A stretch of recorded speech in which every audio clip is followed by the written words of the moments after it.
కొట్టేశాం భయ్యా, 1000 కోట్లు కొట్టేశాం. ఇప్పుడే పెద్ద సినిమా నుంచి సెకండ్ సాంగ్ రిలీజ్ కావడం జరిగింది. ఈ సాంగ్ చూశాక చెప్తున్నా, రామ్ చరణ్ గారి అభిమానులు గుండెలో చేసుకుని నిద్రపోండి. ఏ బాధ లేదు, ఏ ఇబ్బంది లేదు, అయిపోయింది. రామ్ చరణ్ గారిని ట్రోల్ చేసిన ప్రతి ఒక్కడు నోరు మూసుకునే రోజులు దగ్గరకు వచ్చినాయి. ఇప్పుడే సాంగ్ అయితే చూశాను, నిజంగా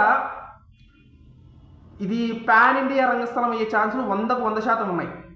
మనం అప్పుడు చాలా ఫీల్ అయ్యాం కదా, రంగస్థలం సినిమా పాన్ ఇండియా రేంజ్లో రిలీజ్ అయ్యింటే రికగ్నిషన్ బాగా వచ్చేది, పుష్ప రేంజ్లో రంగస్థలానికి కూడా వచ్చేదని.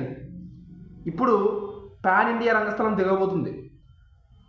సుకుమార్ శిష్యుడు పాన్ ఇండియా రంగస్థలాన్ని దింపబోతున్నాడు. మరి 1000 కోట్లు అనేది పాజిటివ్ టాక్ కానీ తెచ్చుకుందంటే మాత్రం 1000 కోట్లు కేక్ వాక్. నేను చెప్తున్నాను కదా, కొట్టకపోతే మళ్ళీ వచ్చి నన్ను బూతులు తిట్టండి, నేనేమనుకోను.